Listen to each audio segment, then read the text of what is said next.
Thanks my dear friends and my students.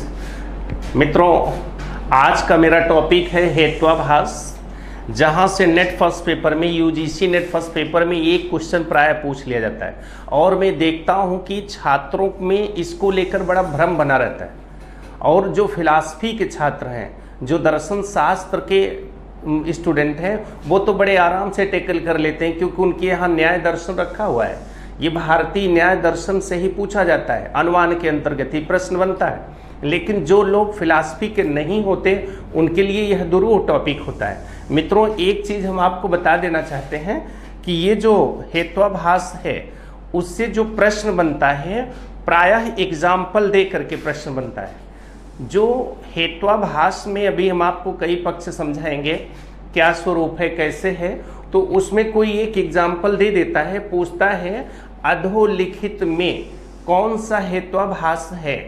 कहने का मतलब है कि जो एग्जाम्पल हम आपको देने जा रहे हैं, अभी हम एक एक सेक्शन को तोड़ करके पढ़ाएंगे, एग्जाम्पल को पुटअप करेंगे, वही एग्जाम्पल आपको दे करके वह प्रश्न पूछ लेता है कि यह किस हेत्वाभास का उदाहरण है, इसमें कौन सा हेत्वाभास है। सीधा सीधा प्रश्न रहता है मित्रों, बिल्कुल टिपिकल नहीं है। और एक बार आप माइंड सेट हो जाएंगे फिर आपको जीवन में कभी दिक्कत नहीं होगी। इस चुनौती को लेकर के मैं आपको पढ़ाने चल रहा हूं, बस केवल बने रहिए, उत्साह से एक एक बिंदु को सीखते रहिए, बिना किसी बर्डन के सारी चीज़ों को स्पष्ट कर देंगे और जितने प्रश्न बने हैं वो सब क्लियर होते चलेंगे। तो आइए मित्रों, हम लोग चलते हैं अपने टॉपिक की तरफ, हेत्वाभास में। देखिए यहाँ लिखा हुआ है हेत्वाभास।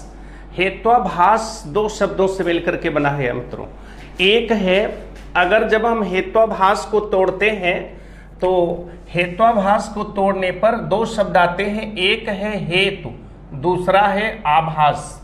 इसका मतलब है हेतु का आभासी स्वरूप, अर्थात जो वास्तविक हेतु है वहां वास्तविक हेतु ना होकर के अवास्तविक हेतु का दिखाई देना, अर्थात हेतु से संबंधित विभिन्न प्रकार की कमियां, यह हेत्वाभास कहलाता है। हेत्वाभास का मतलब हो गया हेतु धन आभास, हेतु का आभासी स्वरूप, हेतु से संबंधित कमियां। मित्रों, एक चीज मैंने आपको बोला था, पिछले वीडियो में समझाया था, जो अनुमान की प्रक्रिया होती है, अनुमान की प्रक्रिया हेतु पर डिपेंड करती है। क्योंकि मैंने बोला था कि अनुमान में है तो कई पक्ष, लेकिन तीन पक्ष बहुत महत्वपूर्ण हैं। आप वीडियो में देख चुके हैं, फिर भी मैं उसकी चर्चा कर दे रहा हूं। मैंने बोला था एक होता है पक्ष, दूसरा होता है साध्य, तीसरा होता है हेतु। मित्रों, आपको याद होना चाहिए, मैंने इन तीनों को परिभाषित भी किया था और इन तीनों के रिलेशन भी बताया था। मैंने बोला था पक्ष क्या है, आश्रय है जिस पर साध्य को सिद्ध किया जाता है। जैसे मान लीजिए मित्रों, यहां हम कोई एक एग्जाम्पल ले लेते हैं। मैंने एग्जाम्पल दिया था पर्वत पर आग है, मैंने एक उदाहरण आपको दिया था, क्योंकि वहां धुआं है। ध्यान से समझिएगा, मैंने आपको पढ़ाया था, हमने कहा था कि जो आश्रय हो वह पक्ष कहलाता है। तो मित्रों ध्यान दीजिए, जैसे दिया हुआ है पर्वत, इसके ऊपर आग है, ऊपर धुआं उठ रहा है, तो आप बताइए इस चित्र में आश्रय कौन है। तो आप देखोगे ये जो पर्वत है यही आश्रय है, अर्थात आश्रय कौन है, पर्वत। और इस पर किसको सिद्ध करना है, आग को सिद्ध करना है। तो ये आग क्या है, सिद्ध की जाने वाली वस्तु, जिसको हम साध्य कहते हैं। ये धुआं क्या है, धुआं साक्ष्य है, जिसे हम हेतु कहते हैं। आपको बात समझ में आ रही होगी। मैंने बोला था पर्वत पर आग है, तो ये पर्वत का डिजाइन मैंने बना दिया है, इसके ऊपर आग है, आग से धुआं निकल रहा है। तो मित्रों अगर कोई कहे कि पर्वत पर आग है सिद्ध करो, तो हम आप बिना कोई साक्ष्य देखे, बिना कोई कारण देखे हम बता नहीं सकते हैं। लेकिन जब हम पर्वत की तरफ निगाह करेंगे और वहाँ मुझे उठता हुआ धुआं दिखाई देगा, घना धुआं दिखाई देगा, काला काला धुआं दिखाई देगा, तब उस धुएं को देख करके हम लोग अनुमान लगा लेते हैं। मित्रों बार बार मैं समझा रहा हूं, धुएं को देख करके, धुआं है कौन? हेतु। हेतु ये जो धुआं है उसी को हेतु कहते हैं। धुआं को देख करके, हेतु को देख करके पर्वत पर आग को सिद्ध कर दिया जाता है, अर्थात पक्ष में साध्य को सिद्ध कर दिया जाता है। इसका तात्पर्य हो गया, पक्ष में साध्य को सिद्ध करने के लिए जो रीजन है वह रीजन कौन है? हेतु है। अर्थात जो अनुमान हमने लगाया है किस पर? पर्वत पर आग होने का जो अनुमान हमने लगाया है वह अनुमान किसके आधार पर लिया है? हेतु के आधार पर लिया है। अर्थात हम आग को पर्वत पर देख नहीं रहे हैं, पर्वत की विशाल उसमें श्रृंखलाएं मौजूद हैं, हम आग को नहीं देख रहे हैं। अगर मित्रों मैं आग को देख रहा होता तब तो प्रत्यक्ष हो जाता, हम आग को देख नहीं रहे हैं। आग है ऐसी कल्पना मेरे मन में है, लेकिन हम अनुमान लगा रहे हैं, कह रहे हैं कि पर्वत पर आग है, यह अनुमान करना है। लेकिन यह अनुमान हम तभी कर पाएंगे जब हम धुआं उठता हुआ धुआं देखेंगे। अब हम धुआं को देख करके यह अनुमान लगा लेते हैं कि पर्वत पर आग है, तो यहां धुआं क्या है? साक्ष्य है। धुआं क्या है? हेतु है, जिसको देख करके हम आग रूपी साध्य को पक्ष में सिद्ध कर देते हैं। अर्थात पक्ष जैसे यहां है पर्वत, आप देख रहे हो, साध्य यहां है आग, हेतु यहां है धुआं, मैं आप देख रहे हैं यहां पर सब बिल्कुल अलग अलग हैं, ठीक है ना। तो धुआं को देख करके आग को पर्वत पर सिद्ध किया जा रहा है। इसलिए एक चीज आप यहां बारीकी से देखिए मित्रों, बात क्लियर हो जाएगा। इसका मतलब यह हुआ कि पर्वत पर आग को सिद्ध करने के लिए सबसे बड़ा कारण कौन है? सबसे बड़ा साक्ष्य हमारे लिए कौन है? हेतु है, धुआं है, जिसको देख करके हम अनुमान लगा लेते हैं। अच्छा मित्रों ये बताओ, अगर यह जो हेतु है जिसको हम देख करके अनुमान लगा रहे हैं, अगर यह हेतु प्रदूषित हो जाए, अगर यह हेतु गलत सिद्ध हो जाए, अगर यह हेतु भ्रामक सिद्ध हो जाए, तो बताइए हमारा अनुमान सही निकलेगा? नहीं, हमारा अनुमान भी दूषित हो जाएगा। क्यों दूषित हो जाएगा? अनुमान मेरा क्यों दूषित हो गया? इसलिए दूषित हो गया क्योंकि जिस हेतु को, जिस कारण को, साक्ष्य को, धुआं को देख करके हम अनुमान लगा रहे थे, बाबू वही गलत हो गया, वही भ्रामक हो गया, उसी में आभासी स्वरूप हो गया। तो इससे यह सिद्ध हो जाता है कि जो अनुमान की प्रक्रिया है यह किस पर निर्भर करती है? हेतु पर निर्भर करती है। अगर मित्रों हेतु प्रदूषित हो जाता है, मैं बार बार शब्द बोल रहा हूं, हेतु अगर प्रदूषित हो जाता है, अगर हेतु आभासी रूप में हो जाता है, अर्थात वास्तविक रूप में नहीं रहता, तो अनुमान अपने आप दूषित हो जाता है। इससे सिद्ध हो गया कि जो अनुमान की प्रक्रिया है वह हेतु पर निर्भर करती है। अगर हेतु मेरा आभासी स्वरूप में आ गया, अनुमान निश्चित रूप से प्रदूषित हो जाता है, अनुमान निश्चित रूप से आभासी रूप में आ जाता है। इसीलिए हेत्वाभास का मतलब हो गया हेतु का आभासी रूप में होना, वास्तविक हेतु के स्थान पर अवास्तविक हेतु का होना। अब मित्रों यहां सारी बातें आपको कंफर्म हो गई कि बाबू अगर अनुमान मुझे करना है तो हेतु को हमको लेकर के चलना होगा, क्योंकि अगर हम आग को पर्वत में अनुमान लगाएंगे, अगर हम पर्वत में आग के होने का अनुमान करेंगे तो धुआं को देख करके करेंगे। अगर धुआं की जगह गलत धुआं हो गया, या मान लीजिए पता लगा कि बर्फ की धुआं उठ रही थी, जैसे वहां निकलते रहते हैं रेस से, या बर्फबारी का धुआं सा हमको दिखाई दिया, कुहासा दिखाई दिया, पता लगा जो हेतु ही गलत है तो मेरा अनुमान भी गलत हो गया।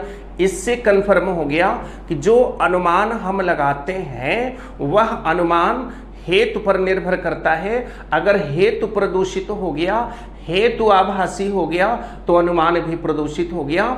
इस तरह से हेत्वाभास का बहुत ही महत्वपूर्ण स्थान है मित्रों, उसको आप बारीकी से समझते चलेंगे, सीधे बात क्लियर हो जाएगी। अब एक बात मन में आया कि अनुमान हमारा निर्भर करता है हेतु पर। अगर हेतु गलत हो गया तो अनुमान भी गलत हो गया। तो बाबू एक प्रश्न मन में ये आता है कि ये हेतु के लक्षण क्या हैं, हेतु में क्या चीजें होनी चाहिए, कैसे हम किसी वास्तविक हेतु को पहचानेंगे, तो ये बात आपको समझना है। तो इसका मतलब हो गया, जैसे अब आप देखते हैं हेतु के 5 लक्षण होते हैं। ध्यान देना मित्रों, वास्तविक हेतु के 5 लक्षण होते हैं। 5 लक्षण होने चाहिए तभी वास्तविक हेतु बनेगा, अन्यथा वास्तविक हेतु नहीं रहेगा, आभासी हेतु होगा, उसी को हेत्वाभास कहते हैं। जैसे इसका एक और प्रश्न आता है, कब एक बार पेपर में आया है, हेत्वाभास का अर्थ है अवास्तविक हेतु का वास्तविक हेतु के स्थान पर होना।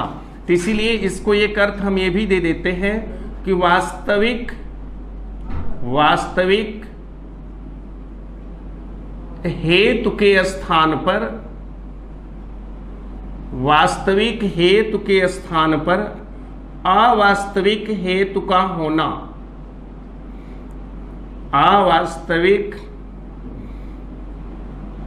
हेतु का होना, हेतु का होना। ध्यान रखना मित्रों, कई तरह के उत्तर आपसे दिया जा सकता है। हेत्वाभास का मतलब हेतु का आभासी रूप, अर्थात वास्तविक हेतु के स्थान पर। ध्यान देना मित्रों, यहां मैं लिखा हूं वास्तविक हेतु के स्थान पर अवास्तविक हेतु का होना, अर्थात यथार्थ हेतु का ना होना। अब आपके मन में आता है कि भगवान ये वास्तविक हेतु कैसे हम पहचानेंगे? तो बाबू 5 लक्षण हैं जिससे हम कंफर्म कर लेते हैं कि वास्तविक हेतु है कि वास्तविक हेतु नहीं है। वो 5 लक्षण कौन कौन से हैं उनको हमें देखना है। आइए हम लोग देखते हैं। पक्षवृत्ति, अर्थात पक्ष में हेतु का होना। ध्यान देना, पक्षवृत्ति, पक्ष में हेतु का होना। सपक्ष वृत्ति, सपक्ष में हेतु का होना। विपक्षाद व्यावृत्ति, विपक्ष में हेतु का ना होना। ध्यान रखिएगा। असत प्रतिपक्ष, हेतु का विरोधी अन्य हेतु का ना होना। अबाधित विषय, हेतु द्वारा स्थापित साध्य का अन्य प्रमाण द्वारा खंडित ना होना।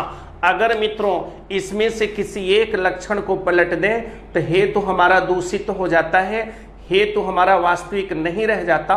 अब जैसे कह रहा है पक्षवृत्ति, पक्ष में होना, आपको मैं अभी सिखा रहा था। पक्ष मतलब आश्रय, जिसे पर्वत कहते हैं। साध्य का मतलब जिसे सिद्ध करना है, आग को कहते हैं।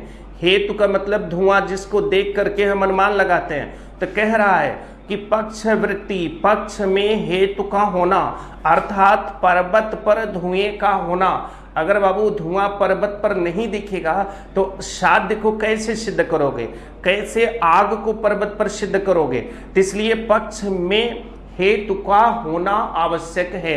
दूसरा, सपक्ष वृत्ति, अर्थात मैंने सपक्ष की परिभाषा बोला था, पक्ष का सजातीय दृष्टांत, अर्थात पक्ष के सजातीय दृष्टांत भी कोई आ जाए, कोई उदाहरण पक्ष का आ जाए तो वहां पर भी हेतु को होना चाहिए। विपक्षाद व्यावृत्ति, कह रहा है पक्ष के विरोधी दृष्टांत में, पक्ष के विरोधी जो दृष्टांत होते हैं, एग्जाम्पल होते हैं, वहां हेतु का ना होना। अगर मान लीजिए हम रसोई घर में धुआं देख सकते हैं मित्रों, आग रसोई घर में हो सकता है, लेकिन अगर हम कह दें क्या तालाब में भी आग होगा तो नहीं होगा। क्यों? क्योंकि यह पक्ष की विरोधी सत्ता है, पक्ष के आप कह सकते हैं विजातीय दृष्टांत है। तो पक्ष का सजातीय दृष्टांत रसोई घर है। तो कह रहा है कि सपक्ष में हेतु का होना, पक्ष के सजातीय दृष्टांत में हेतु का होना, विपक्ष में हेतु का ना होना। फिर कहता है असत प्रतिपक्ष, हेतु का विरोधी किसी अन्य हेतु का ना होना। कहने का मतलब है मित्रों, हेतु बेचारा क्या करता है, हेतु का काम है पक्ष में साध्य को सिद्ध करना, धुएं का काम है पर्वत में आग को सिद्ध करना। अगर धुएं का विरोधी कोई दूसरा हेतु आ गया तो क्या यह सिद्ध किया जा सकता है? नहीं, कभी नहीं सिद्ध हो सकता। इसीलिए बोल रहा है कि बाबू हेतु का विरोधी कोई अन्य हेतु ना हो, अर्थात धुएं का विरोधी कोई अन्य प्रमाण अगर आ गया तब तो मामला गड़बड़ हो जाएगा। तो इसीलिए कह रहा है कि अबाधित, कह रहा है असत्य प्रतिपक्ष, हेतु का विरोधी अन्य हेतु का न होना। फिर कह रहा है अबाधित विषय। अबाधित विषय का मतलब होता है कि जो हेतु जिस साध्य को सिद्ध कर दे। भाई हेतु का काम क्या है? पक्ष में साध्य को सिद्ध करना, अर्थात पर्वत में आग को सिद्ध करना हेतु का काम है। तो कह रहा है हेतु जिस साध्य को सिद्ध करे उसका विरोधी उसका खंडन किसी अन्य प्रमाण से ना हो, अर्थात हेतु जिस साध्य को सिद्ध करता है उसका खंडन किसी अन्य प्रमाण से ना हो। इस तरह से एग्जाम्पल में मुझे लेना है, जैसे मान लीजिए हम यहां देख रहे हैं पक्ष, अभी मैंने एग्जाम्पल दिया था साध्य और उसके बाद हेतु, ठीक है। ये हो गया पर्वत, ये हो गया आग, ये हो गया धुआं, ये हो गया धुआं।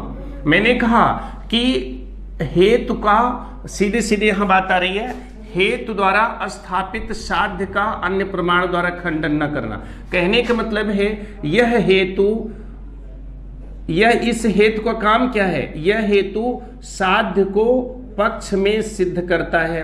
अगर कोई ऐसा प्रमाण आ जाए जो हेतु द्वारा साध्य को सिद्ध करने में आप कह लीजिए बाधा डाल दे, अर्थात हेतु द्वारा सिद्ध साध्य का खंडन कर दे, तब उसे हम अबाधित विषय कहते हैं। कहता है यह नहीं होना चाहिए। दूसरी चीज कह रहा है असत्य प्रतिपक्ष, हेतु का विरोधी अन्य हेतु अगर हो गया तब भी वास्तविक हेतु नहीं रह पाता है। कहता है हेतु का विरोधी अन्य हेतु नहीं होना चाहिए। तो इस तरह मित्रों कितने लक्षण हो गए? 5। पहला पक्ष वृत्ति, पक्ष में हेतु का होना। सपक्ष वृत्ति, सपक्ष में हेतु का होना, सजातीय दृष्टांत में हेतु का होना। विपक्षाद व्यावृत्ति, विपक्ष में हेतु का ना होना, अर्थात विजातीय दृष्टांत में हेतु का ना होना। असत प्रतिपक्ष, हेतु का विरोधी अन्य हेतु का ना होना। अबाधित विषय, हेतु जिस साध्य को पक्ष में सिद्ध कर रहा है उसका खंडन किसी अन्य प्रबलतर प्रमाण द्वारा ना हो, तभी वास्तविक हेतु हो सकता है। अगर मित्रों इन 5 लक्षणों में से कोई एक लक्षण अनुपस्थित हो जाए, अर्थात इन 5 कड़ियों में से कोई एक कड़ी गड़बड़ हो जाए, तो ध्यान रखिएगा आपका जो वास्तविक हेतु है वह अवास्तविक हेतु हो जाएगा, तुरंत हेत्वाभास उत्पन्न हो जाता है। तो हेत्वाभास का मतलब हो गया हेतु का आभासी रूप।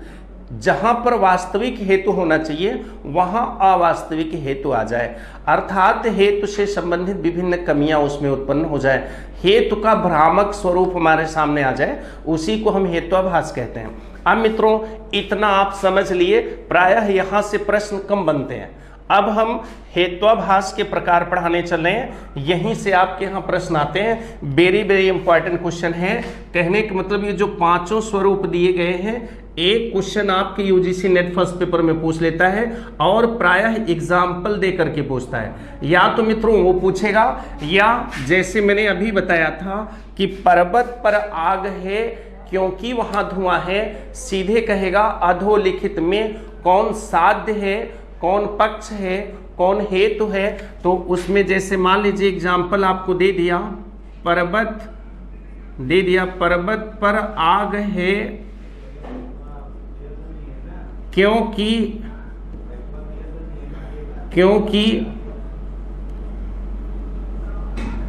वहां धुआं है। ध्यान दीजिए मित्रों, अब ऐसे आपको एग्जाम्पल दे दिया। एग्जाम्पल देने के बाद आपसे पूछ रहा है कि इसमें कौन पक्ष है, कौन साध्य है, कौन हेतु है। तो मित्रों मैंने बोला था आश्रय जिस पर साध्य को सिद्ध करना है, यह हो गया पक्ष। साध्य जिसको आश्रय में सिद्ध किया जाता है तो आग को सिद्ध करना है, ये हो गया साध्य। धुआं जिसे देख करके हम अनुमान लगाते हैं, ये हो गया हेतु। इसी की बात हो रही है, अगर हेतु गंदा हो जाए, अगर हेतु आभासित हो जाए तो हेत्वाभास उत्पन्न हो जाता है। अब इसी चीज को यहां मुझे सीखना है, तो ध्यान रखिएगा मित्रों। अब हम लोग सीधे टॉपिक की तरफ चल रहे हैं और एक एक बिंदुओं को तोड़ तोड़ करके आपको हम सिखाएंगे।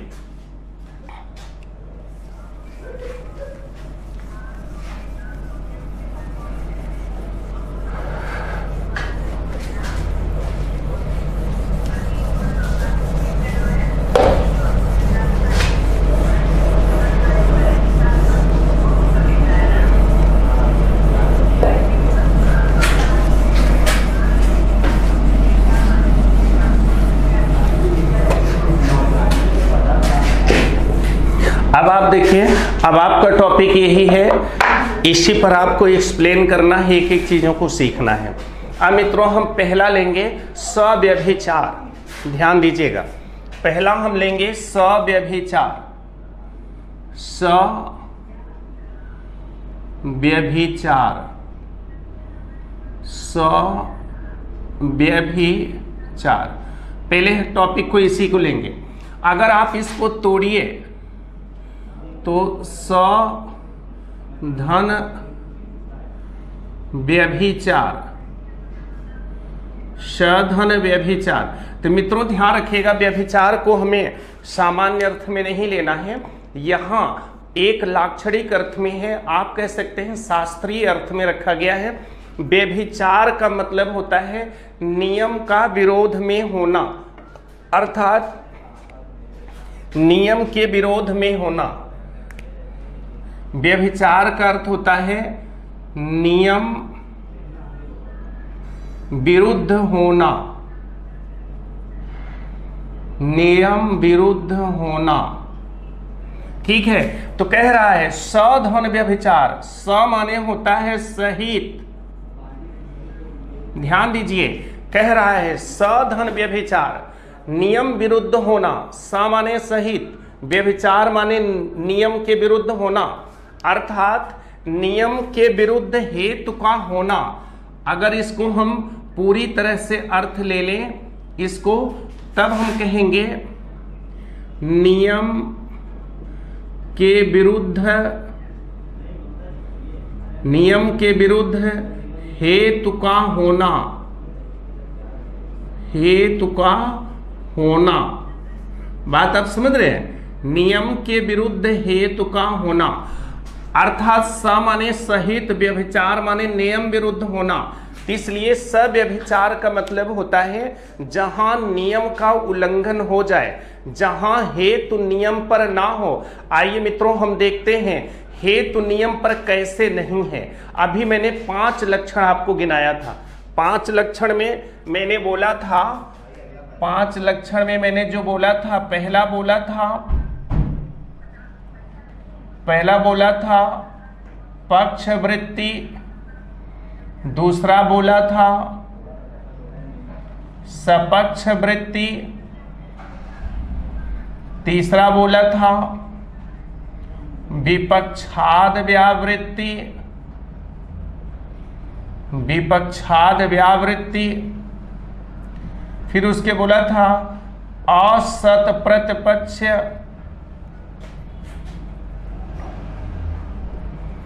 असत प्रतिपक्ष, अबाधित विषय, अबाधित विषय। मित्रों ध्यान रखना, ये 5 लक्षण आपको याद रखने हैं, ये 5 जो गुण हैं वो आपको याद रखने हैं। अब आपको देखना है यहां सव्यभिचार आया है। सव्यभिचार का मतलब होता है नियम के विरुद्ध हेतु का होना। तो अब कैसे हम सिद्ध करेंगे, हमारा हेतु कहाँ होना चाहिए, कहाँ पर नियम का विरोध हो जा रहा है, इसको समझना है। तो देखिए, वास्तविक हेतु तभी होगा जब वह पक्ष में हो, सपक्ष में हो, विपक्ष में ना हो, तभी उसको हम लोग क्या कहते हैं, उसको हम कहते हैं वास्तविक हेतु। जब इसका वह उल्लंघन कर देता है।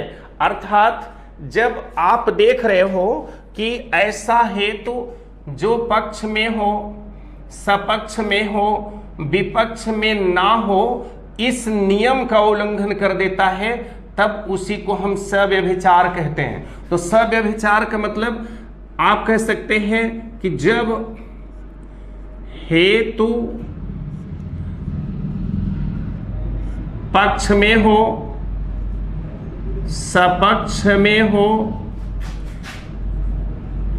विपक्ष में, आप ध्यान रखना इसमें पक्ष में, सपक्ष में हो, विपक्ष में ना हो, विपक्ष में ना हो, तभी वास्तविक हेतु होता है। मित्रों आपको पता हो रहा है, तभी वास्तविक हेतु है और तभी वास्तविक हेतु है।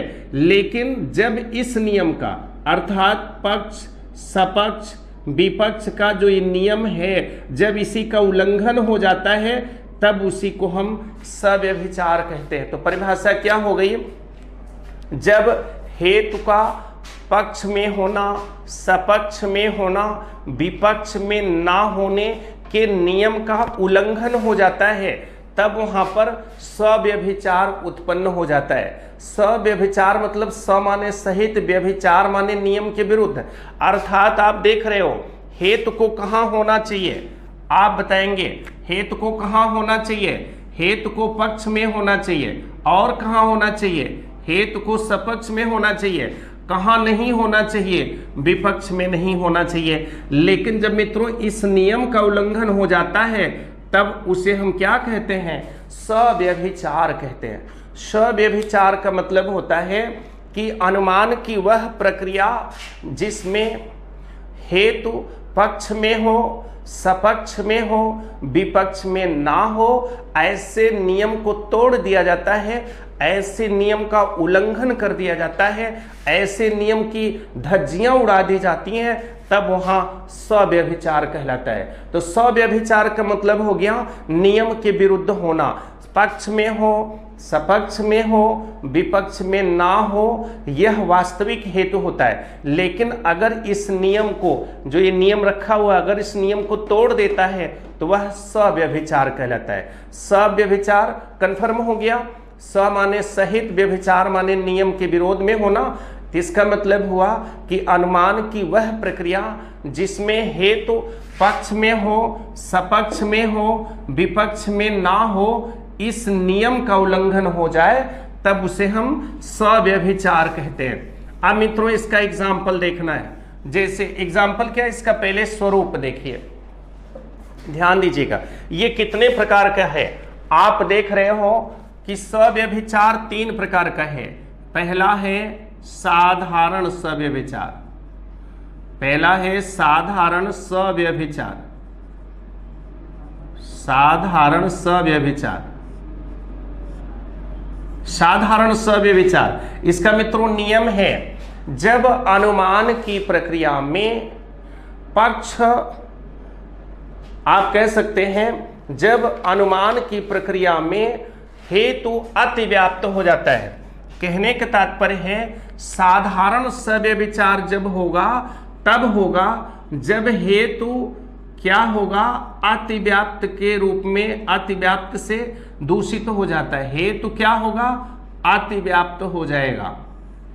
हेतु अतिव्याप्त हो जाता है। कहने का मतलब अनुमान की वह प्रक्रिया जिसमें हेतु अतिव्याप्त हो जाए, अर्थात जहां पर हेतु को नहीं होना चाहिए वहां पर भी हेतु मिल जाए।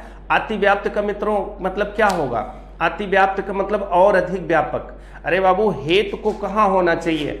आप देख रहे हो पक्ष में होना चाहिए। और कहां होना चाहिए? सपक्ष में होना चाहिए। कहां नहीं होना चाहिए? विपक्ष में नहीं होना चाहिए।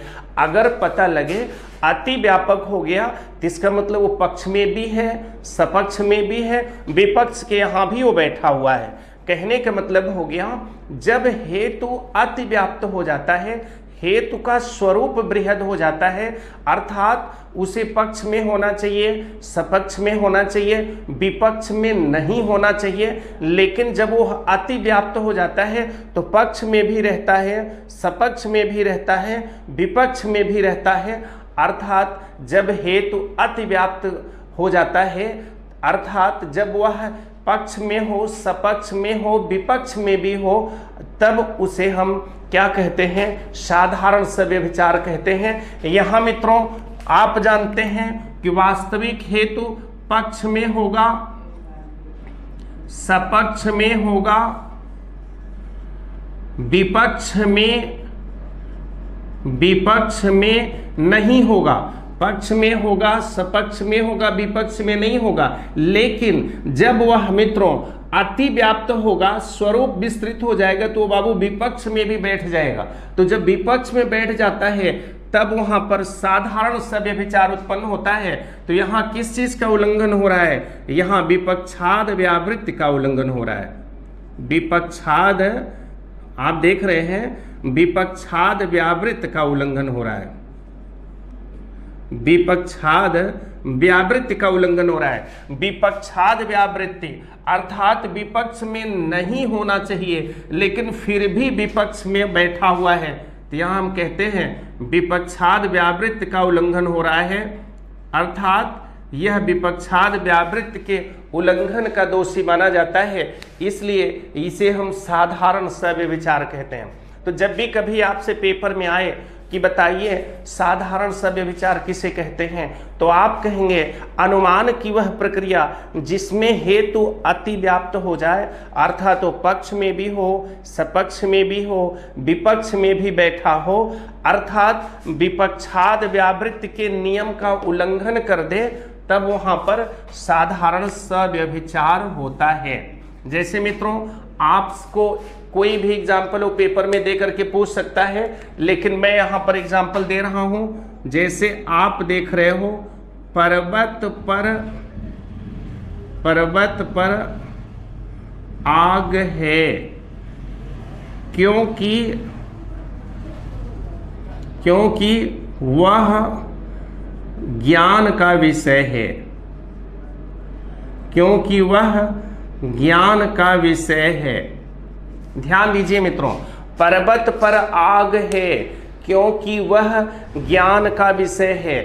अगर हो दिया होता कि पर्वत पर आग है क्योंकि वहां धुआं है, तब तो बात बिल्कुल क्लियर था, कोई दिक्कत नहीं है। कह रहा है वह ज्ञान का विषय है। यहां मित्रों पर्वत हो गया पक्ष, आग हो गया साध्य, ज्ञान का विषय हो गया हेतु। आपको पता है ज्ञान का विषय तो बहुत सारी चीजें हो सकती हैं। कहने का मतलब अगर यहां पर हेतु आप देख रहे हो, हेतु ज्ञान के विषय के रूप में दिया हुआ है, तो ज्ञान का विषय तो अति विस्तृत होता है, अति व्यापक होता है, वो तो हर क्षेत्रों से जुड़ा रहता है। इसीलिए हम कहते हैं कि यहाँ जो हेतु है वह अति व्याप्त है, अर्थात ज्ञान का विषय पक्ष से भी संबंधित होगा, सपक्ष से भी संबंधित होगा, विपक्ष से भी संबंधित होगा। यहाँ ज्ञान का विषय रूपी जो हेतु है उसका स्वरूप अति व्याप्त है, अत्यधिक विस्तृत है, अर्थात यहाँ पर विपक्षाद व्यावृत्ति के नियम का उल्लंघन हो रहा है, इसलिए साधारण सव्यभिचार कहलाता है। तो मित्रों तीन बातें याद रखो, बिल्कुल कंफ्यूज मत हो। साधारण सव्यभिचार तब होगा जब हेतु अति व्याप्त होगा, फिर हेतु पक्ष में भी होगा, सपक्ष में भी होगा, विपक्ष में भी होगा, जहां कि नहीं होना चाहिए था, अर्थात विपक्षाद व्यावृत्ति के नियम का उल्लंघन कर देता है।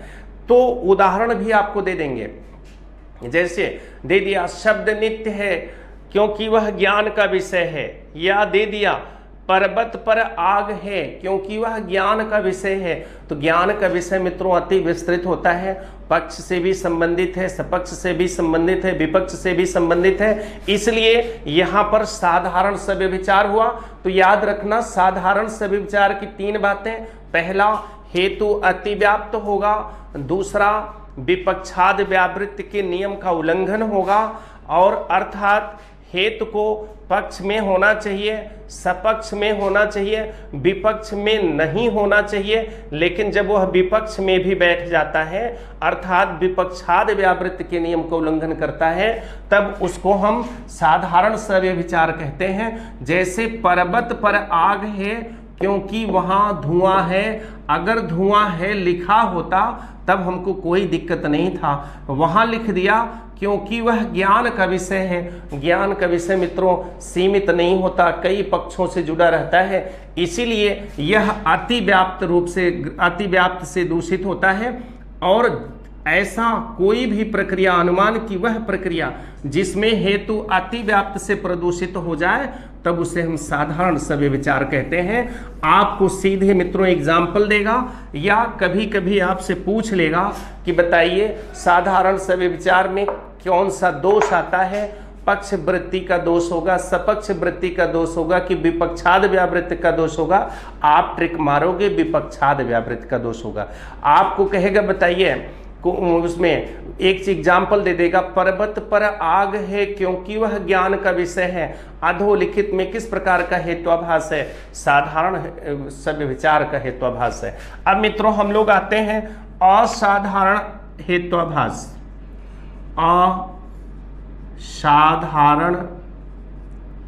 असाधारण सव्यभिचार। असाधारण सव्यभिचार। असाधारण सव्यभिचार में मित्रों क्या दिक्कत होती है? इसमें ध्यान देना बिल्कुल उल्टा हो जाएगा। अर्थात यहां हेतु कैसा रहेगा? यहां हेतु अतिव्याप्त नहीं होगा बल्कि अति संकीर्ण होगा। यहां हेतु अति संकीर्ण हो जाता है। यहां हेतु क्या हो जाता है? अति संकीर्ण हो जाता है। साधारण सव्यभिचार में हेतु क्या हो जाता है? अति व्याप्त हो जाता है। अति संकीर्ण हो जाता है कि मतलब मित्रों आप ध्यान दीजिए, अरे भाई वास्तविक हेतु के लिए हम लोग क्या बोलते हैं? वास्तविक हेतु के लिए बोलते हैं पक्ष में होना चाहिए, सपक्ष में होना चाहिए, विपक्ष में नहीं होना चाहिए, तभी वास्तविक हेतु होता है। लेकिन मित्रों जब यह अति संकीर्ण हो जाएगा, बिल्कुल एकदम आप कह लो एकांतिक हो जाएगा, तो यह हेतु पक्ष में तो रहेगा लेकिन सपक्ष में नहीं जाएगा, विपक्ष में नहीं जाएगा। तो विपक्ष में न जाए तब तो ठीक है, नियम है विपक्षाद व्यावृत्ति विपक्ष में नहीं होना चाहिए। लेकिन मित्रों जब वह अति संकीर्ण हो जाता है तो सजाती दृष्टांत में भी हेतु नहीं मिलता, अर्थात यहां पर सपक्ष में नहीं है, सपक्ष का यहां सपक्ष वृत्ति का उल्लंघन हो जाता है। इसलिए अति संकीर्ण होने के कारण, देखिए मित्रों अति व्याप्त होने के कारण जो हेतु है पक्ष में भी था, सपक्ष में भी था, विपक्ष में भी बैठा था, इसीलिए विपक्षाद व्यावृत्ति का उल्लंघन हुआ था। जब अति संकीर्ण हो जाएगा तो ये बाबू केवल पक्ष में ही रहेगा, सपक्ष में नहीं होगा, विपक्ष में नहीं होगा। अति संकीर्ण होने पर तो विपक्ष में ना रहे ये तो बहुत अच्छी बात है, लेकिन अगर सपक्ष में ना रहे तब गलत बात है। इसका मतलब हो गया कि यहां पर सपक्ष वृत्ति का उल्लंघन हो रहा है। यहां सपक्ष वृत्ति का उल्लंघन हो रहा है। क्यों? क्योंकि हमने बोला था कि पक्ष वृत्ति, सपक्ष वृत्ति, विपक्षाद व्यावृत्ति, पक्ष में हो, सपक्ष में हो, विपक्ष में ना हो। लेकिन जब सपक्ष में नहीं रहेगा तो इसका मतलब हो गया सपक्ष वृत्ति का उल्लंघन हो जाता है। जब हेतु अति संकीर्ण हो, अर्थात हेतु पक्ष में हो, सपक्ष में ना हो, विपक्ष में ना हो, तब वहां पर सपक्ष वृत्ति का उल्लंघन होता है और वह असाधारण सव्यभिचार कहलाता है। जैसे शब्द नित्य है क्योंकि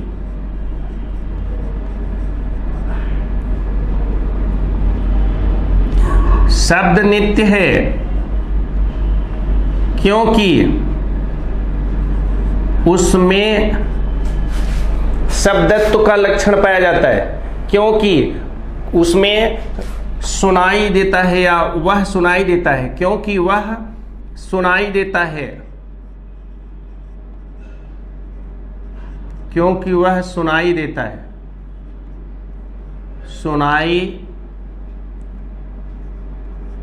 सुनाई देता है। ध्यान देना मित्रों, शब्द नित्य है क्योंकि वह सुनाई देता है। यहां आप देखिए शब्द क्या है? पक्ष। नित्य क्या है? साध। सुनाई क्या है? हेतु। आपको पता होना चाहिए, सीधा सीधा जो एग्जाम्पल यहां दे रहा है, अरे जी शब्द हमेशा सुनाई देता है। शब्द अगर होगा, शब्द बोला जाएगा तो वह सुनाई देगा। सुनाई देने का जो गुण है ये तो शब्द का लक्षण है, शब्द का अस्तित्व है। लेकिन शब्द और भी कहीं दिखाई दे जाए, लेकिन शब्द कहीं और नहीं दिखाई देता। शब्द हमेशा सुनाई देता है, शब्द को हम देख नहीं सकते। ध्यान रखिएगा, शब्द केवल सुनाई देता है। अर्थात यहाँ जो हेतु है केवल पक्ष में बैठा हुआ है। यह सुनाई देना शब्द का लक्षण है, लेकिन कोई और इसका सजातीय दृष्टांत यहाँ पर नहीं है। इसलिए यह हेतु अति संकीर्ण है, अर्थात पक्ष में तो है लेकिन कुछ ही सजातीय दृष्टांत में नहीं है। अर्थात सपक्ष वृत्ति का उल्लंघन हो रहा है, सपक्ष में यह नहीं है। फिर एक दूसरा एग्जाम्पल हम दे रहे हैं, यहां देखिए, जैसे आपसे आ सकता है इसमें, जैसे एग्जाम्पल में आया है मानव मरणशील है, दे दिया। एग्जाम्पल में पूछा है मित्रों, मानव मरणशील है, मानव मरणशील है क्योंकि उसमें मनुष्यत्व है, क्योंकि उसमें मनुष्यत्व है। ध्यान रखिएगा, ये जो मित्रों अगर इसमें हम लोग चेक करें, यह जो मानव है यह पक्ष है, यह जो मरणशील है यह साध्य है, यह जो मनुष्यत्व है यह हेतु है। हम खूब आपको पढ़ाए हैं, हेतु है। अब आप देखिए मनुष्यत्व किसका लक्षण होगा? मानव का लक्षण होगा, क्योंकि मनुष्यत्व मानव का गुण है।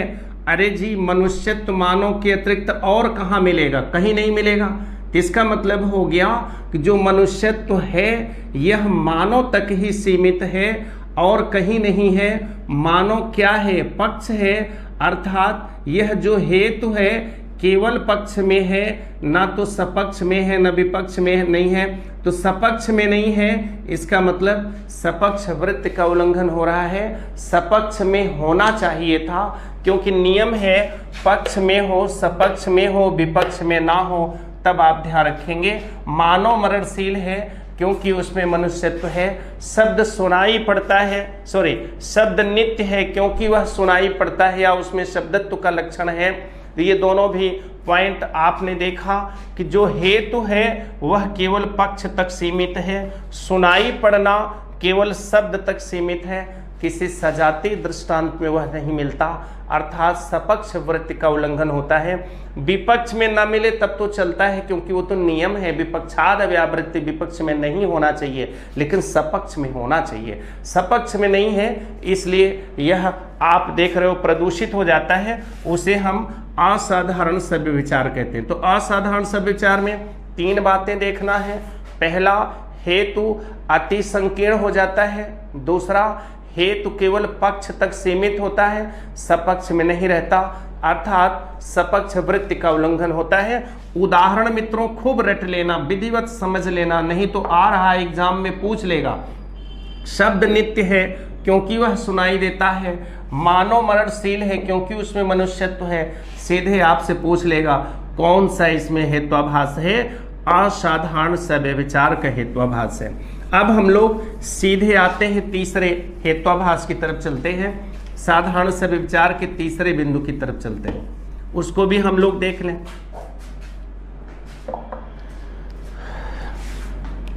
देखिए, अनुपसंहारी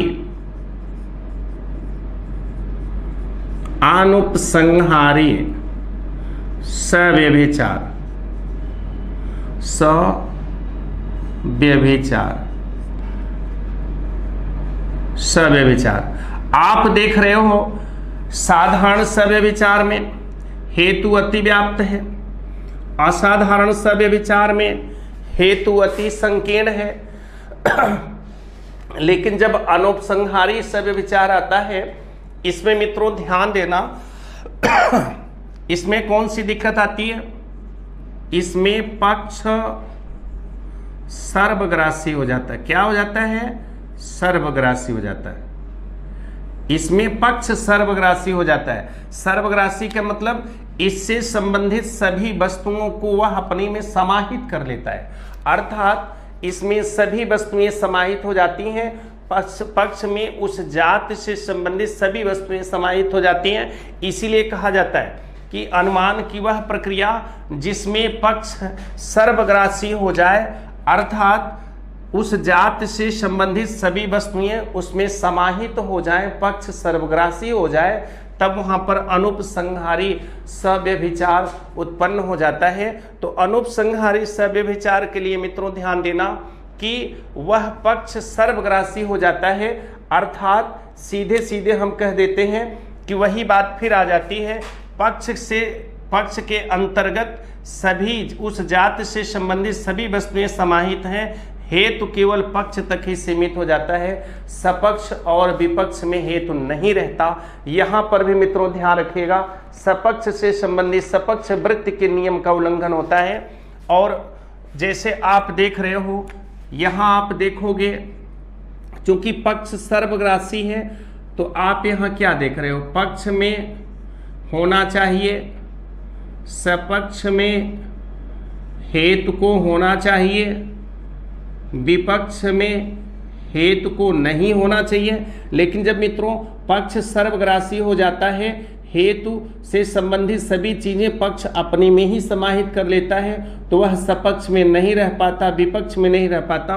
तो यहाँ पर भी सपक्ष वृत्ति का उल्लंघन हो रहा है, सपक्ष वृत्ति का उल्लंघन हो रहा है, अर्थात पक्ष में उस जाति से संबंधित समस्त वस्तुएं समाहित हो जाती हैं, सपक्ष वृत्ति का उल्लंघन हो रहा है, इसलिए अनुपसंहारी सव्यभिचार है। तो उदाहरण जैसे है मित्रों, शब्द या आप कह सकते हैं सभी वस्तुएं नश्वर हैं, इसका एग्जाम्पल बहुत मार्केबल है। सभी वस्तुएं नश्वर हैं, सभी वस्तुएं नश्वर हैं क्योंकि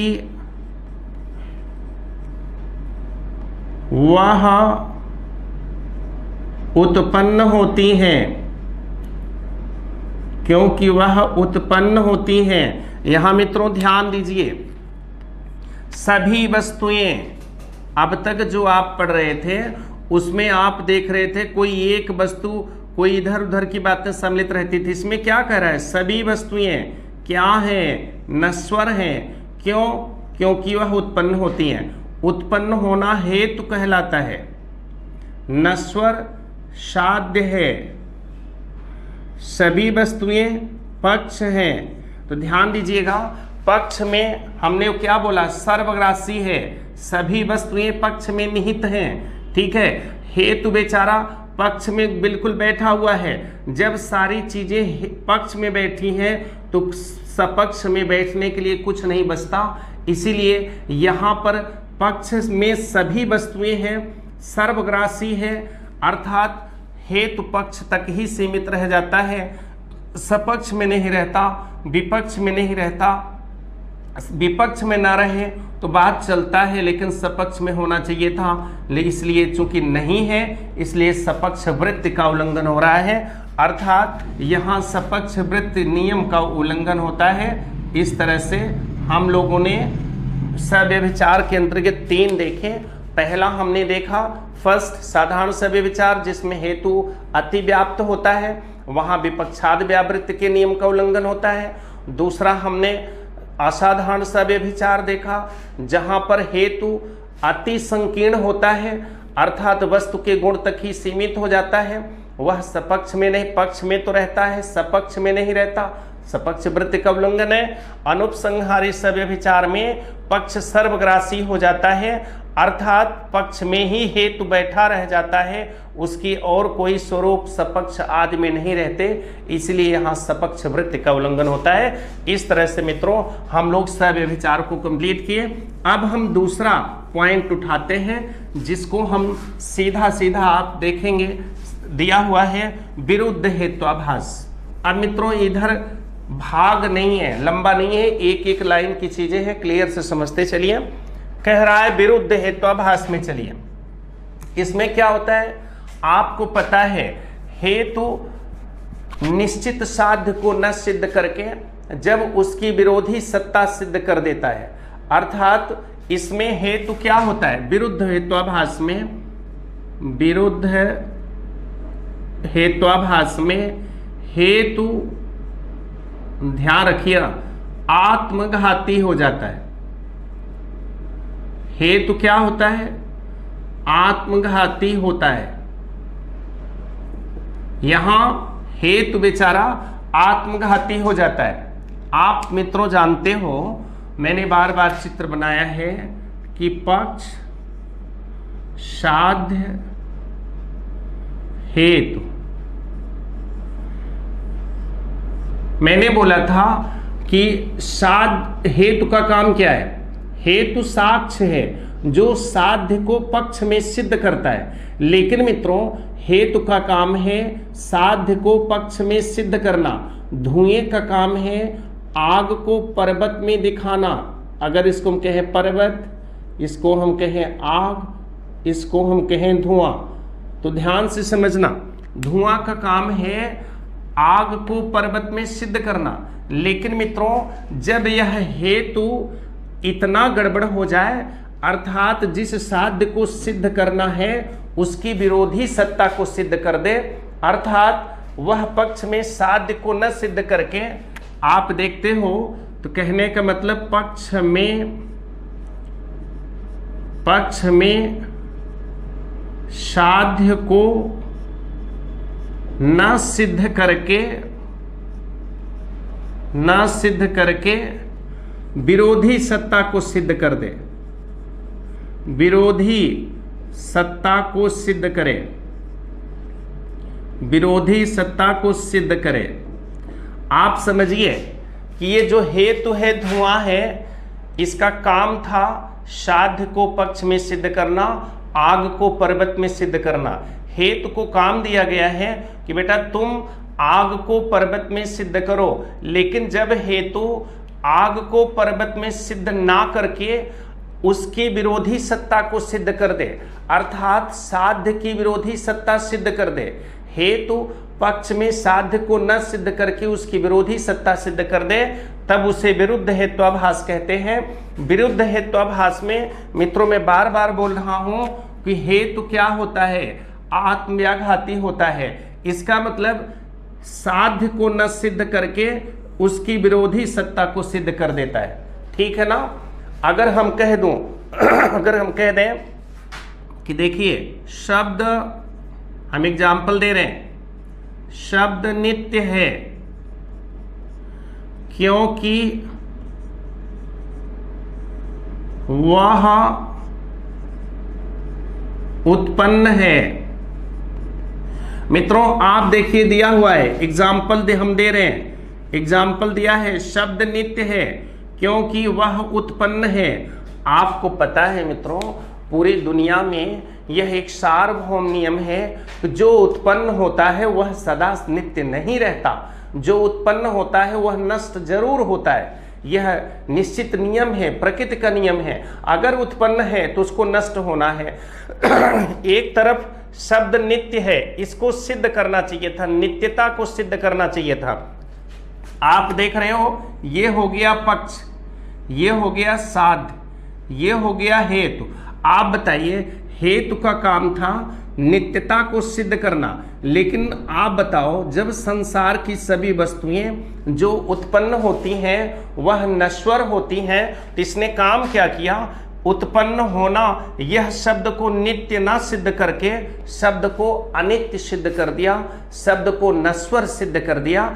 इसीलिए कहा गया कि हेतु का जो काम होता है साध्य को सिद्ध करना, यह साध्य को न सिद्ध करके अर्थात शब्द को नित्य न सिद्ध करके शब्द को अनित्य सिद्ध कर दिया। क्योंकि जो उत्पन्न होता है वह कभी नित्य नहीं होता, अनित्य होता है। इसीलिए विरुद्ध हेत्वाभास में हेतु सदैव आत्मव्याघाती होता है।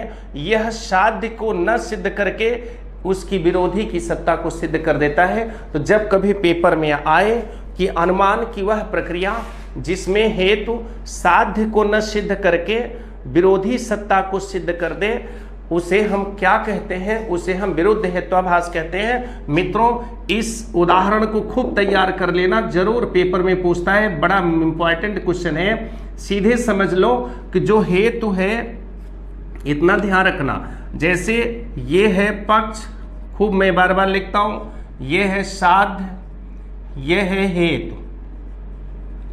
हेतु का काम था साध्य को पक्ष में सिद्ध करना, लेकिन हेतु उत्पन्न ने किया क्या? साध्य की विरोधी सत्ता को सिद्ध कर दिया। अर्थात उत्पन्न होना अनित्यता का लक्षण है, नित्यता का नहीं। तो शब्द नित्य है क्योंकि वह उत्पन्न है। यह उत्पन्न शब्द को नित्य न सिद्ध करके अनित्य सिद्ध कर देता है, उसकी विरोधी सत्ता को सिद्ध कर देता है। इस तरह से मित्रों, विरुद्ध हेत्वाभास वह हेत्वाभास है जिसमें हेतु आत्मघाती होता है, अर्थात साध्य को न सिद्ध करके उसकी विरोधी सत्ता को सिद्ध कर देता है, उसे विरुद्ध हेत्वाभास कहते हैं। अब हम लोग सीधे चलते हैं मित्रों सत प्रतिपक्ष की तरफ। तीसरा इसमें दिया हुआ है जिसको हम सत प्रतिपक्ष कहते हैं। तो आया हमारे सामने सत प्रतिपक्ष। सत प्रतिपक्ष का मित्रों अर्थ होता है कि अनुमान की वह प्रक्रिया जिसमें एक हेतु का विरोधी अन्य हेतु भी हो। ध्यान रखना मित्रों, इसमें हेतु का विरोधी अन्य हेतु भी होता है। हेतु का विरोधी अन्य हेतु भी मौजूद रहता है। कहने का मतलब है हेतु का काम है साध्य को पक्ष में सिद्ध करना, अर्थात एक हेतु जिस साध्य को पक्ष में सिद्ध करेगा, दूसरा हेतु उसका विरोधी हेतु उसका खंडन कर देगा। कहने का मतलब हेतु दोनों परस्पर विरोधी हो जाते हैं। एक हेतु जो सिद्ध करे, दूसरा हेतु उसका खंडन कर दे, उसे हम सत प्रतिपक्ष कहते हैं। इसकी मित्रों पहचान ये है, जब भी एग्जाम्पल में आपसे सत प्रतिपक्ष पूछेगा, सीधे देगा कि बताओ अनुमान की वह प्रक्रिया जब हेतु का विरोधी अन्य हेतु भी मौजूद रहे। बार बार मैं बोल रहा हूं, हेतु का विरोधी अन्य हेतु भी मौजूद रहे, अर्थात एक हेतु द्वारा सिद्ध साध्य का खंडन दूसरा हेतु कर दे, तब उसे हम क्या कहते हैं? तब उसे हम सत प्रतिपक्ष कहते हैं। यहाँ मित्रों हमेशा दो एग्जाम्पल रहेगा। जब भी पेपर में देखोगे, चाहे किसी भी एग्जाम का पेपर उठा के देख लो, जब भी सत प्रतिपक्ष पूछा है, हमेशा दो एग्जाम्पल देता है। जैसे मैं आपको उदाहरण दे रहा हूं, देखिए मैं दो एग्जाम्पल दे रहा हूं, हमेशा दो एग्जाम्पल रहेगा। सिंगल एग्जाम्पल पर सत्य प्रतिपक्ष नहीं पूछा जाता। जैसे शब्द नित्य है क्योंकि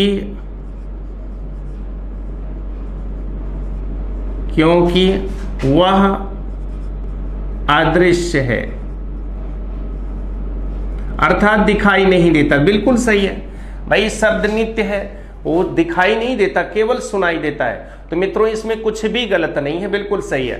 तो यहां जो आप देख रहे हो, अगर मैं लिख दिया होता शब्द नित्य है क्योंकि वह उत्पन्न है, तब तो ये विरोधी हेत्वाभास हो जाता, क्योंकि उत्पन्न शब्द नित्यता नहीं अनित्यता को सिद्ध करता है। लेकिन मैं यहाँ उत्पन्न न लिख करके हमने अदृश्य लिखा है। शब्द नित्य है क्योंकि वह अदृश्य है, तो यहाँ हेतु नित्यता को सिद्ध कर दे रहा है।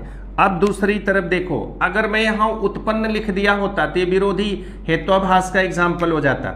अब दूसरा देखो, शब्द अनित्य होता है, शब्द अनित्य होता है क्योंकि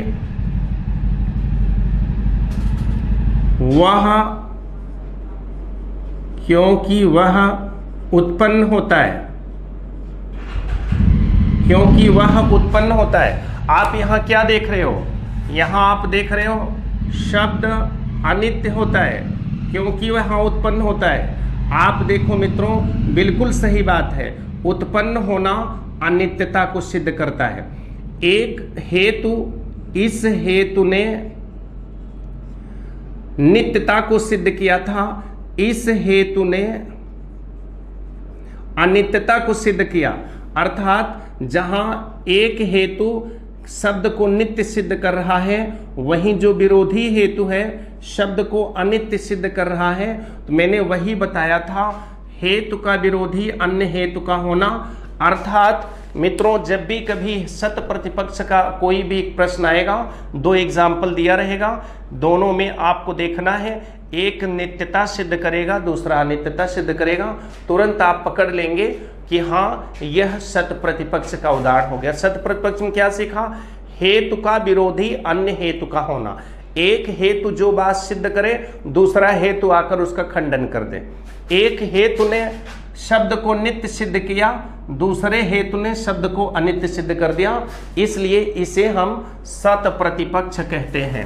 अब मित्रों, हम लोग अगला चलते हैं असिद्ध की ओर। अगला हम चलते हैं असिद्ध की ओर।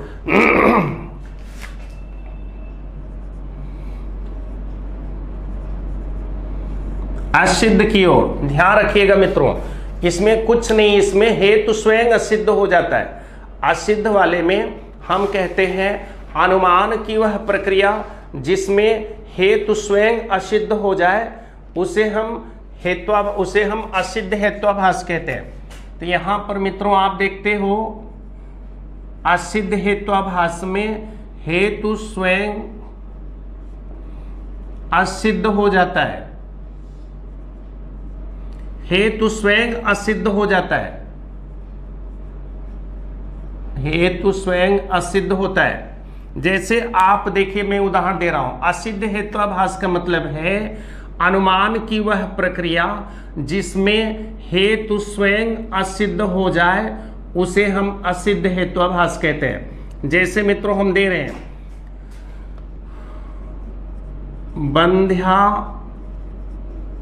बंध्या पुत्र सुंदर है,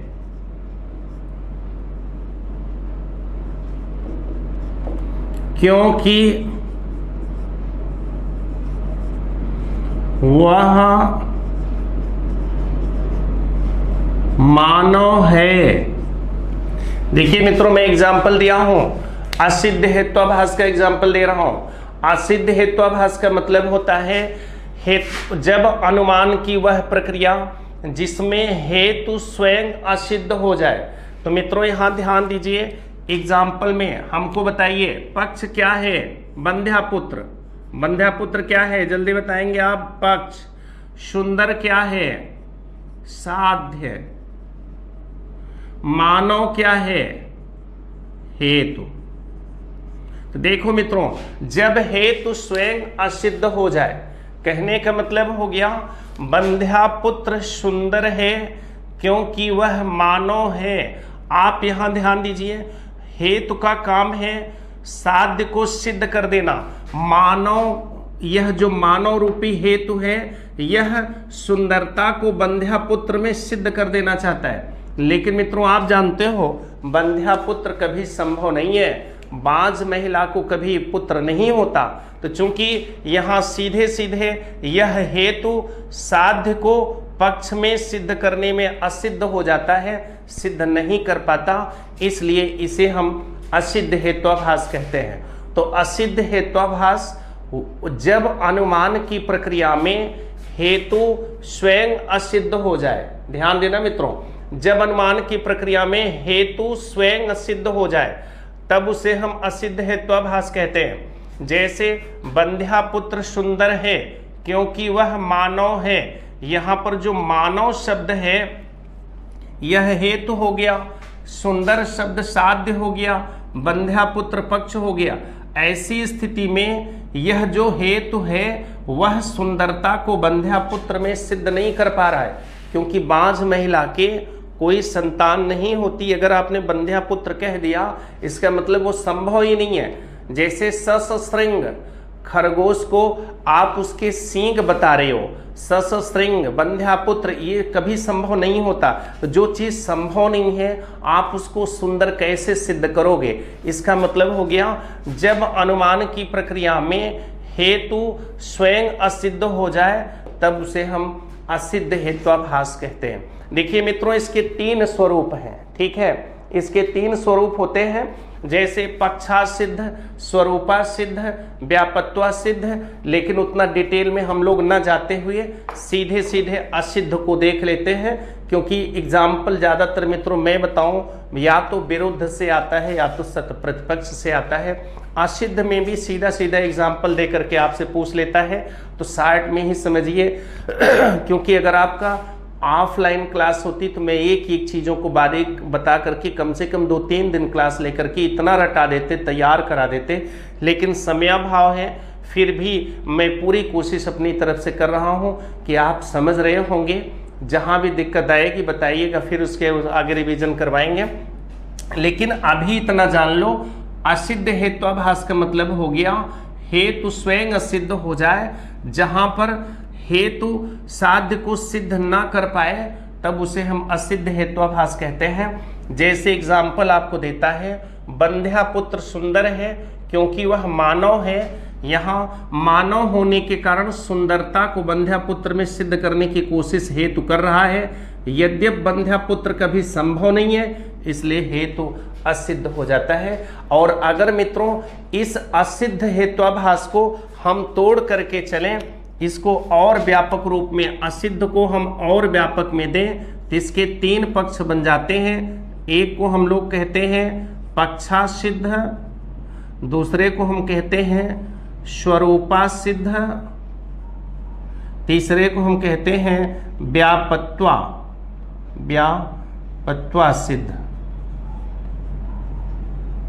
व्यापत्वासिद्ध, ध्यान रखिए, व्यापत्वासिद्ध। और व्यापत्वासिद्ध में भी आपसे प्रश्न, जैसे प्रश्न तो बनते हैं मित्रों, लेकिन आपके यहाँ डिटेल में नहीं बनेंगे, तो इसलिए आपको परेशान नहीं होना है। अगर हम इसको देखें ना तो ये व्यापक्षासिद्ध के अंतर्गत भी आ जाता है, लेकिन इतना डिटेल मत जाइए, आप कोई फिलॉसफी नहीं पढ़ रहे हैं। जब ऑफलाइन की क्लास रहेगी तब हम आपको समझाएंगे। अभी इतना समझ लो कि असिद्ध हेत्वाभास का मतलब है हेतु जब स्वयं असिद्ध हो जाए, अर्थात जो हेतु है जब वह साध्य को पक्ष में न सिद्ध कर पाए, अर्थात जब हेतु स्वयं असिद्ध हो जाए तो उसे हम असिद्ध हेत्वाभास कहते हैं। तो बंध्या पुत्र सुंदर है क्योंकि वह मानव है। मित्रों, बंध्या पुत्र धरती पर कभी संभव नहीं है, ससश्रृंग कभी संभव नहीं है। जब ऐसा कोई एग्जाम्पल आ जाए तुरंत असिद्ध हेत्वाभास में ट्रिक मारिएगा। विरोधी में ध्यान रखिएगा, बार बार मैं समझा रहा हूं, विरोधी बहुत क्लियर है कि हेतु का काम है साध्य को सिद्ध करना। जब हेतु साध्य को न सिद्ध करके उसकी विरोधी सत्ता सिद्ध कर दे तब उसको हम विरोधी हेत्वाभास कहते हैं। असिद्ध में क्या है, विरोधी को नहीं सिद्ध करता बल्कि हेतु स्वयं असिद्ध हो जाता है, हेतु सिद्ध करने में सक्षम नहीं होता, तब उसे हम असिद्ध हेत्वाभास कहते हैं। आइए हम नेक्स्ट चलते हैं, जिसको हम लोग बाधित हेत्वाभास कहते हैं। लास्ट पॉइंट है मित्रों, बाधित हेत्वाभास।